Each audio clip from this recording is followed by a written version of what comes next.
Assalamualaikum warahmatullahi wabarakatuh. Baik, sekarang kita akan belajar tentang full stack deployment, IT infrastruktur, ada landscape internet modern, sama virtualization dan VM provisioning. Nah, yang pertama itu full stack deployment. Nah, langsung saja kita harus tahu itu memahami stack itu dan terbuka menggunakan hingga logika server. Pertama itu ada front end sama back end. Front end itu adalah bagian aplikasi yang berinteraksi langsung dengan pengguna, fokus pada UI UX, tata letak, dan responsif. Sedangkan back end adalah sisi server yang mengelola logika bisnis, database, dan API. Habis itu arsitektur client server. Nah, di sini ada browser atau klien mengirim permintaan HTTP ke server. Server memproses data dan mengirim kembali responnya berbentuk HTML dan JSON. Contohnya di sini ada klien 1, klien 2, klien 3, menggunakan request-nya. Habis itu internet responnya ke server, dessertnya akan menyimpan query update-annya ke database, gitu. Habis itu lanjut ke ekosistem teknologi modern. Di sini ada 3, framework, web server, sama database. Dua framework adalah alatnya seperti Next.js atau Express mempercepat pengembangan dengan struktur yang teruji. Ada web server, ada software seperti Nginx bertindak sebagai gerbang atau soft proxy untuk aplikasi kita. Di situ ada database, satu tempat penyimpanan data permanen, baik resolution SQL atau non-resolutional atau non-SQL.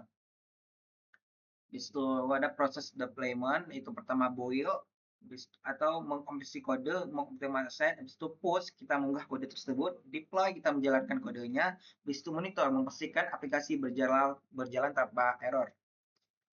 Habis itu standar performa web, yaitu 99,9% server uptime. Mengapa ini penting? Ketersediaan aplikasi adalah kunci kepercayaan pengguna. Deployment yang baik menggunakan sistem redundancy untuk menjaga angka ini tetap tinggi.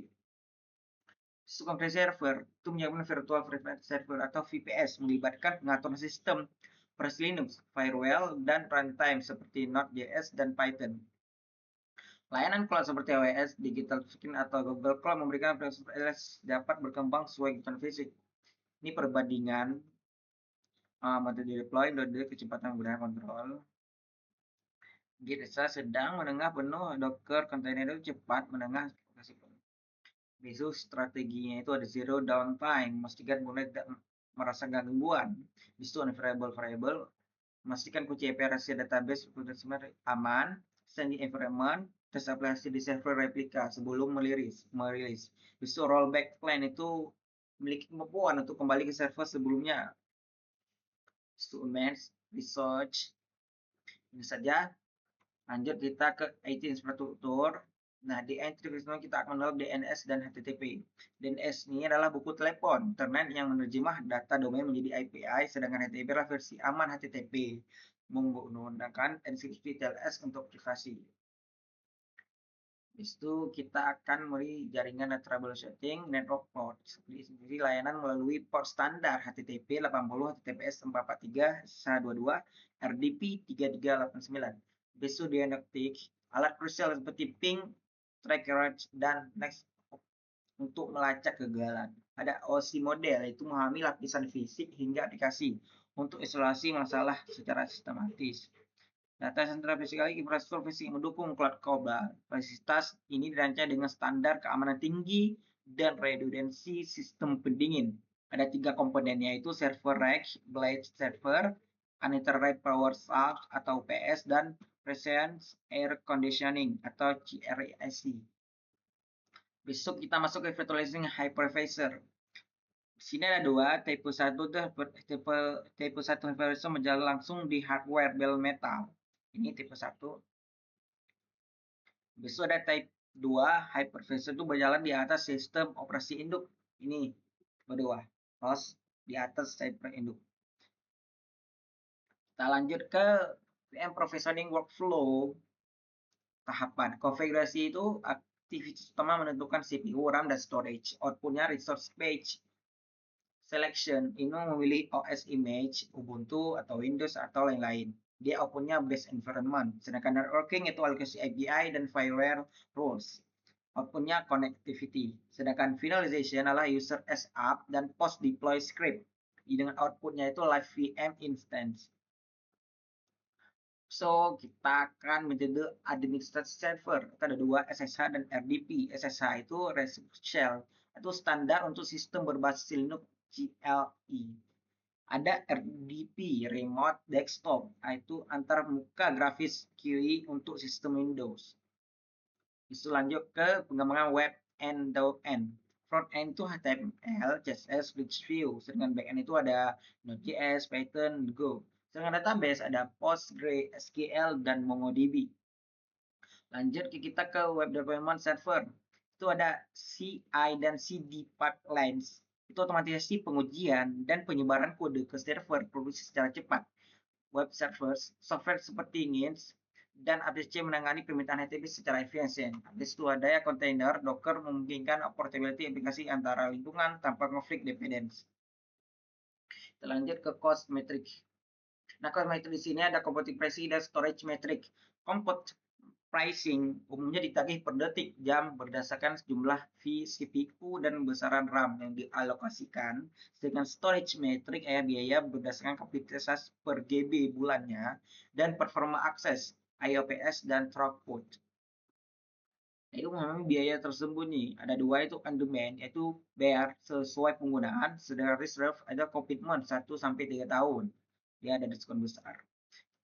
Itu aja. Baik, lanjut ke landscape internet modern. Langsung saja, itu ada 3, resolusi hostname, hierarki global, efisiensi checking. Di resolusi hostname menerjemahkan nama domain yang mudah diingat manusia, itu google.com menjadi alamat API yang mesin. Hierarki global itu beroperasi melalui struktur root server TLD, contohnya .com.id, dan server nama otoritatif. Habis itu ada efisiensi caching, yaitu menyimpan data sementara untuk mempercepat akses berulang dan mengurangi beban server. Habis itu ada protokol HTTP/HTTPS, yaitu model permintaan respon tanpa status untuk pertukaran data antara perangkat di jaringan. Mengapa tetap penting? Menambah enkripsi untuk menjamin privasi data, integritas dan autentikasi server. Habis itu kita ke port line jaringan umum. Di sini ada HTTP, TPS, SSH, DNS, SMTP, dan FTP. Portnya sesuai yang tadi. Singkatnya, kalau HTTP itu lalu lintas web standar, sedangkan TPS lalu lintas web yang aman. SSH itu akses jarak jauh yang aman, dan S itu resolusi nama domain ke alamat API, sedangkan SMTP adalah protokol pengiriman email standar, FTP adalah transfer file antar perangkat. Metode troubleshooting dasar itu ada 4, ada ping trigger routes, memeriksa konektivitas dan melancarkan jalur hop, atau untuk mendeteksi latency. Yang kedua adalah enveloping atau DIC, melakukan definisi apakah masalah koneksi berasal dari kegagalan resolusi DNS. Yang ketiga adalah physical layer check, yaitu memastikan sebuah kabel, port fisik, dan lampu status perangkat aktif. Habis itu ada telnet atau port scan, memastikan apakah port layanan tertentu pada server tujuan sedang mendengar listening. Habis itu kita masuk ke infrastruktur data center, ada anatominya itu, fasilitas skala mampu ribuan server dilengkapi sistem banding presisi menjaga suhu optimal. Kita masuk ke sumber dayanya, itu ada compute dan storage. Komputer ini mesin virtual VM atau container Kubernetes yang menyediakan daya pemrosesan mentah untuk menjalankan aplikasi modern. Sedangkan storage adalah manajemen data melalui blok, file, dan objek storage S3 untuk memastikan ketersediaan data dengan redundancy tinggi. Alokasi sumber daya itu ada 4. Ada server sedangkan 49%, cooling 35%, power loss 15%, dan network 15%, 5%. Isu pertumbuhan trafik data global itu dari 21 meningkat sampai 2025. Ini kemudian kita akan belajar virtualization dan VM provisioning. Langsung saja kita, apa itu virtualization? Nah, abstraksi perangkat keras. Yaitu virtualization menciptakan lapisan perangkat lunak di atas perangkat keras fisik, memungkinkan beberapa sistem operasi untuk berbagai sumber daya atau server fisik secara efisien. Habis itu ada core isolation, isolasi yang aman. Setiap mesin virtual atau VM itu terisolasi sepenuhnya dari yang lain, yaitu kerusakan atau pelanggaran keamanan di situ. Itu ada di peran hypervisor. Nah, perannya itu apa? Perannya hypervisor atau monitor mesin virtual adalah perangkat lunak yang membuat dan menjalankan VM. Ia mengolah sumber daya perangkat keras untuk sistem operasi utama. Ada dua, tipe 1 dan tipe 2. Nah, tipe 1 itu barrel metal, itu langsung di atas perangkat keras. Sedangkan tipe 2 ada host, itu di atas OS yang sudah ada. Contohnya si Oracle VirtualBox, VM, Workstation. Kita masuk ke VM Provisioning. Nah, di sini ada tahapan workflow VM Provisioning. Itu ada template, itu memilih citra gold image OS yang sudah dikonfigurasi. Habis itu yang kedua ada sumber daya, alokasikan CPU, RAM, dan disk. Habis itu ada tahap network. Nah, tahap network itu tentukan VLAN-nya dalam API dan aturan firewall. Habis itu ada finalisasi atau untuk menyalakan VM dan menjalankan script pasca penyebaran. Ini adalah alokasi sumber daya standar. Itu ada 4, ada komputer itu 40%, memorinya itu 35%, storage penyimpanannya 20%, dan hypervisor overhead ada 5%. Kita masuk ke remote access. Ada SSH Secure Shell. Nah, SSH Secure Shell. SSH adalah standar industri untuk mengolah server Linux jarak jauh. Itu menyediakan terowongan transaksi yang aman untuk perintah CLI. Itu ada key-based authentication, AES256 encryption, dan port 22 yang default.